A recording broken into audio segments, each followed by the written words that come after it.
네, 오늘 주일 아침도 주님의 귀한 은혜, 또 하나님의 말씀을 삼아는 모든 심령들 가운데 하나님의 역사가 함께하게 되기를 주님의 이름으로 간절히 축원을 드립니다.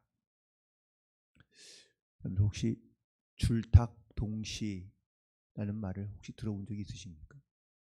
줄탁동시, 저도 처음 듣는 말인데, 이 줄탁동시의 원래 의미는 안과 그리고 밖에서 해야 할 일을 함께 해야, 동시에 이루어져야 그 일을 이룰 수 있다라는 그런 의미를 갖고 있는데요. 이 그 성어의 어떤 이러한 의미는, 어미닭이 이 병아리를 품고 있는데 21일이 지나면 이 안에 있던 그 병아리가 부화하게 됩니다. 근데 이 부화할 때 안에서 먼저 병아리가, 물론 부리는 없지만 이 껍질을 쪼개기 시작하면 그 소리를 듣고 밖에 있던 어미닭이 껍질을 까주어야, 이 동시에 같이 이루어져야 바로 건강하게 안전하게 부화할 수 있는데, 병아리가 된 새끼가 그 부리로 껍질을 쪼는 것을 줄이라고 하고, 어미닭이 이 소리를 듣고 밖에서 쪼개는 것을, 껍질을 쪼개는 것을 탁이라고 하는데, 이 줄과 탁이 동시에 이루어져 그래요 건강하게 태어날 수 있다는 이런 비유에서 등장한 고사성어라고 이야기합니다. 여기서 중요한 것은, 아무리 어미닭은 뭐 잘 준비되어 있다 할지라도 안에서 병아리가 먼저 껍질을 쪼아대지 않으면 어미닭은 결코 밖에서 그 껍질을 깨주지 않습니다. 왜냐하면 준비되지 못한 병아리가 세상 가운데 나와봤자 병약하여 일찍 죽기 때문인 것이죠. 그래서 어미닭은 이 안에서 병아리가, 새끼 병아리가 그 껍질을 쪼아댈 때까지 기다려야 한다는 사실입니다. 때로는 우리가 하나님께 은혜를 구하지만 하나님의 은혜가 우리 가운데 임하여 우리 가운데 역사함에도 불구하고 우리 스스로 그 하나님의 은혜를 깨닫지 못하고, 또한 그 은혜에 순종하지 못하며 나아가는 경우가 많이 있습니다. 심지어 하나님께서 은혜를 주셨지만 내 안에 준비되지 않은 그런 심령들은 결국은 그 은혜 가운데 반응하지 못하는 경우들이 많이 있는데, 오늘 우리가 알고 있는 잘 아는 이야기이지만, 예수님께서 탄생하실 때 이 탄생의 소식을 천사가 한 여인 마리아에게 전해줍니다.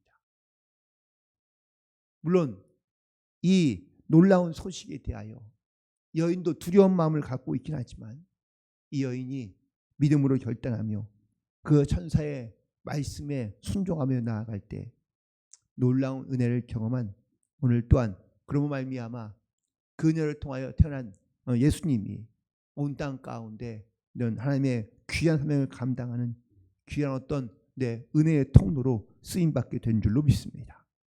그렇다면 저는 오늘 그래서 이 말씀 가운데 마리아가 이렇게 순종할 수 있었던 이유가 과연 무엇일까?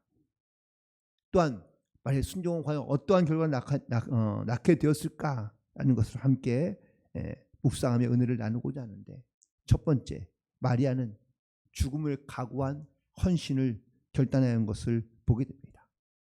하나님께서 사람을 쓰시는 어떠한 선택의 여부는요, 그 사람이 갖고 있는 어떤 학력이나 실력에 가늠하지 않습니다.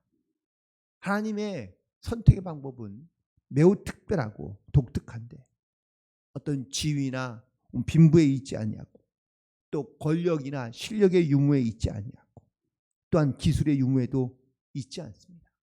오직 하나님의 주권적인 은혜인 줄로 믿습니다. 마리아가 왜 선택받았는지, 또한 마리아를 왜 선택하셨는지 사람의 어떤 방법과 지식으로는 알 수 없지만, 저는 오늘 말씀에 있는 천사의 마리아의 이 반응하는 모습을 보면서 하나님께서 택하신 이유가 있구나. 말도 안 되는 이러한 사건에 대하여 하나님은 마리아가 이미 마음의 준비를 하고 있으며 또한 그녀가 그 말씀에 순종하며 나아갈 것을 이미 알고 계셨기 때문에 하나님께서 마리아를 택하시고 그 마리아를 하나님께서 사용해 주신 줄로 믿습니다. 사실 마리아는 어떻게 보면은 시골 사람인 거죠. 도시 사람도 아니고 혹은 또 어떤 잘 나가는 집안에서 태어난 여인도 아닙니다. 누구도 알아주지 않는, 또한 누구도 알 수 없는 그런 존재이지만 하나님이 그녀를 알아주시고 또한 하나님께서 그녀가 믿음으로 순종할 것을 깨달아 하나님께서 그녀에게 이 엄청난 사건을 하나님께서 말씀해 주실 때에 그녀는 하나님의 말씀을 믿음으로 받아들이고 순종함으로 나아가게 된 줄로 믿습니다. 대부분 다 우리가 주님의 은혜를 알기 전에는 다 자기 멋대로 살아가는 경향이 많이 있습니다. 스스로 교만하고 자기 잘난 맛에 살아가다가도 이 하나님의 은혜를 알고 나면 그제서야 자기는 아무것도 아니고 정말 나는 부족한 사람이구나 라는 것을 깨닫고 고백하는 경우들이 많이 있는데 그 대표적인 사람이 바로 사도 바울 아니겠습니까? 바울이 하나님을 예수님을 만나기 전에는 참 교만했던 사람입니다. 자기의 의로움과 또한 자기의 강함을 그 세상에서 가장 좋은 것으로 여기고 또한 그것을 위해서 열심히 달려갔던 사람이었는데 하나님의 은혜를 알게 되자 자기가 죄인 중에 괴소이고 또한 하나님의 은혜가 아니면 아무것도 할 수 없다는 그런 믿음의 고백으로 살아가는 것을 보게 됩니다.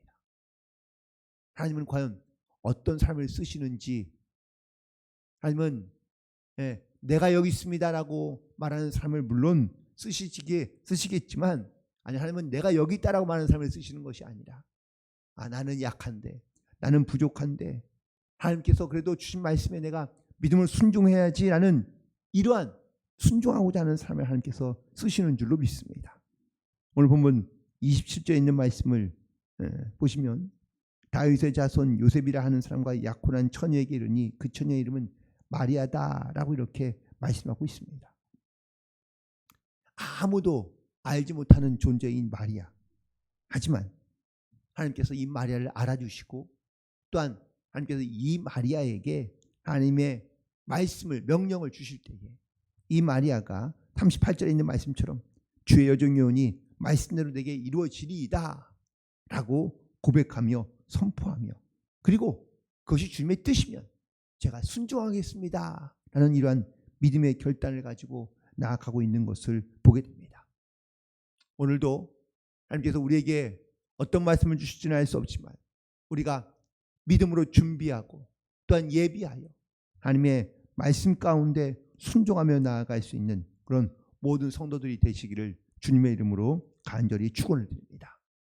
또한 두 번째 이 마리아가 이렇게 순종함으로 하나님의 큰 복을 누리며 또한 큰 은혜를 누릴 수 있었던 줄로 믿습니다. 사실 마리아가 이 말도 안 되는 어떤 사건의 일에 대하여 그녀가 순종하긴 했지만 사실 순종하기까지가 얼마나 많은 염려와 근심이 있었을지 모릅니다. 처녀가 남자를 알지 못하는 여자가 잉태한다는 것은 이건 매우 수치스러운 일뿐만 아니라 만약에 약혼자와 결혼하지도 아니하고 임신을 하게 되면 그 동네에서 사실은 창피를 당하거나 쫓겨날 수 있습니다. 심지어 사회적으로 볼 때는 돌을 맞아 죽을 수도 있는 그런 사건인 것이죠. 하지만 마리아는 이 모든 사실을 다 알면서도 하나님의 말씀에 순종합니다.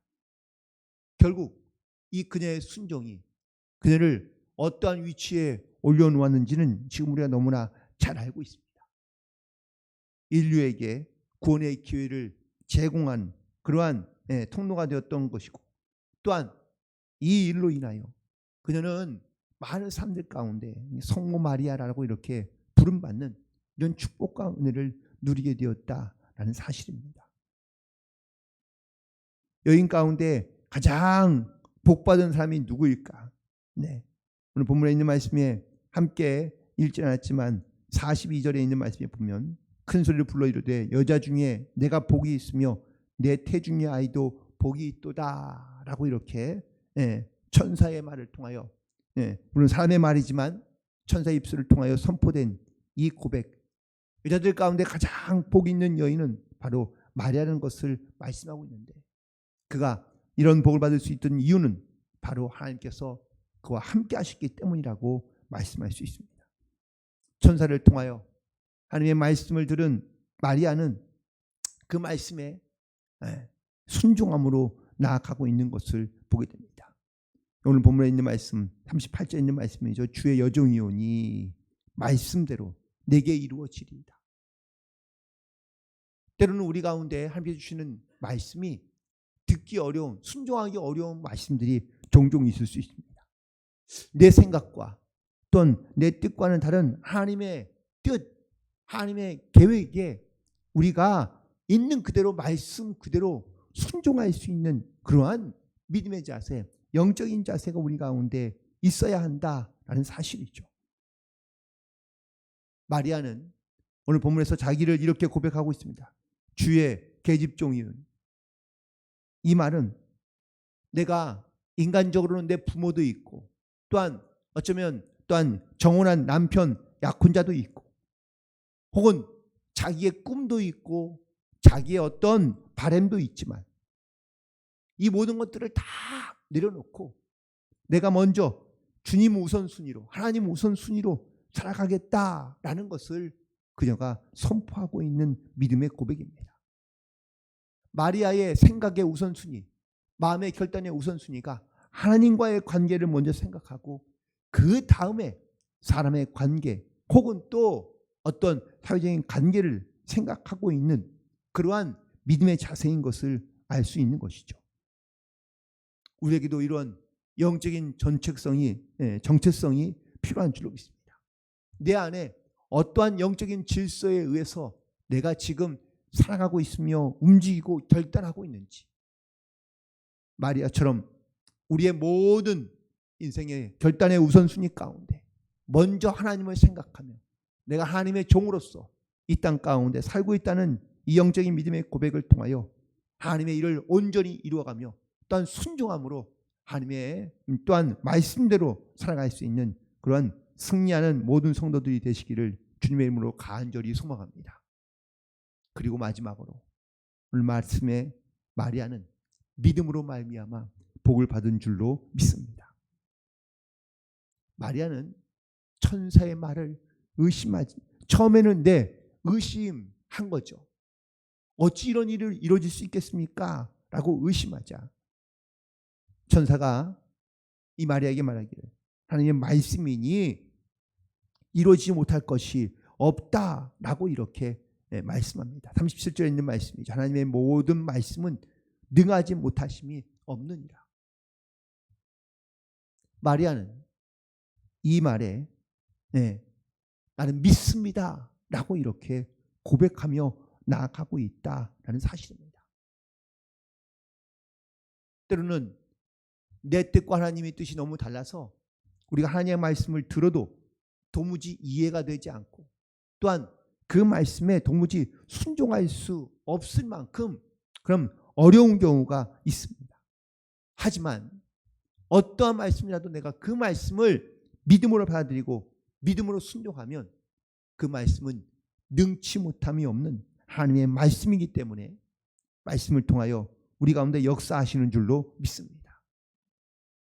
예수님이 오랜만에 고향에 돌아와서 나사렛에서 많은 사람들 가운데 기적과 이적을 행하시며 병자를 치유하시는데 놀랍게도 여기에서는 이 고향에서는 큰 역사가 잘 일어나지 않고 그리고 또한 거기에서는 예수님도 큰 일을 행하시지 않습니다. 그 이유가 성경에는 무엇이라고 기록되어 있습니까? 사람들이 믿지 아니했다라는 이유 때문입니다. 내가 예수를 잘 아는데 저의 누이를 우리가 잘 아는데 그 형제를 우리가 잘 아는데 라고 생각하며 예수님의 행하시는 모든 기적과 말씀과 이적들을 그들은 믿지 않았기 때문에 예수님도 그곳에서는 많은 일을 행하실 수 없었다고 기록하고 있습니다. 또한 많은 병자들이 예수님께 나와 치유받을 때 예수님께서 하신 말씀이 있죠. 내 믿음대로 될지어다. 믿음을 가지고 주님께 나온 사람들은 그 믿음대로 고침받은 줄로 믿습니다. 우리가 하나님의 자녀로 이 땅 가운데 살아갈 때에 우리가 정말 주님의 도구로 쓰임받기를 원한다면 우리는 믿음으로 주님 앞에 나아가야 될 줄로 믿습니다.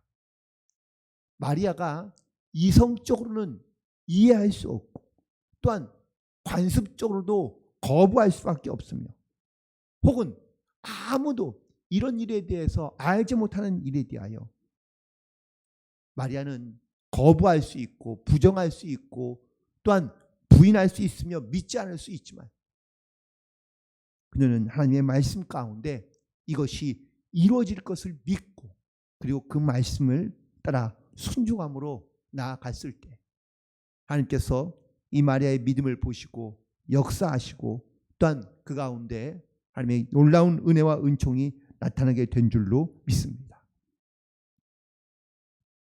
사실 이 마리아의 존재는 그렇게 탁월하거나 아니면 특별한 존재는 아닙니다. 하지만 하나님이 그녀를 아시고 그녀를 택하여 하나님께서 이 귀한 사명을 맡겨 주신 것인데 마치 오늘 산속의 어떤 옹달샘에 가면 이 옹달샘을 떠먹는 그 물 쪽박이 있죠. 그 바구니가 조그만 게 있는데 만약에 그 옹달샘에 아주 화려하고 아름다운 그런 컵을 갖다 놨다면 과연 그 컵이 거기 오랫동안 남아 있을까요? 그렇지 않을 겁니다. 비록 볼품없거나 아니면 지극히 너무나 열악한 것에 불과하지만 하지만 그 쪽박이 거기 있어야 아무도 부러움을 주지 않고 또한 오히려 그것과 잘 어울려 나아갈 수 있다라는 것이죠. 하나님께서 나를 택하여 부르신 이유를 우리는 잘 알지 못합니다. 나는 너무나 부족하고 연약한데 주님께서 나를 택하여 부르셨다면 하나님께서 또한 그에 합당한 일로 우리 가운데 역사하기 위하여 우리를 부르시는 줄로 믿습니다. 하지만 우리가 먼저 믿음으로 준비하여 내가 주님의 부르심과 명령 가운데 우리가 순종하며 나아갈 수 있는 그런 영적인 결단과 또한 영적인 준비가 되어 있어야 될 줄로 믿습니다. 이스라엘 백성들이 끊임없이 광야에서 원망할 때에도 모세는 항상 하나님의 말씀을 의지하며 그 말씀을 믿음으로 붙잡고 나아갔기 때문에 그 많은 어려움과 고난 중에서도 모세는 이스라엘 백성들을 이끌어갈 수 있던 것이죠. 밤이 맞도록 고기 한 마리 잡지 못했던 베드로였지만 예수님의 말씀에 의지하여 그물을 던졌더니 그물이 찢어지게 잡히는 놀라운 은혜를 경험하게 된 줄로 믿습니다. 우리도 비록 나는 부족하고 연약하지만 주님께서 나를 택하여 부르시고 또한 나를 통해 일하기를 원하시고 계시며 또한 그 말씀 가운데 우리가 나아갈 때 믿음으로 나아갈 때 하나님께서 작은 나를 통하여 이루실 놀라운 일들을 기대하며 소망하는 가운데 올 한 해 더욱더 이 주님의 부르심 가운데 믿음으로 순종하며 주님께 쓰임받고 하나님께 영광을 돌리는 그런 복된 한 해가 되시기를 주님의 이름으로 간절히 축원을 드립니다. 기도하시겠습니다.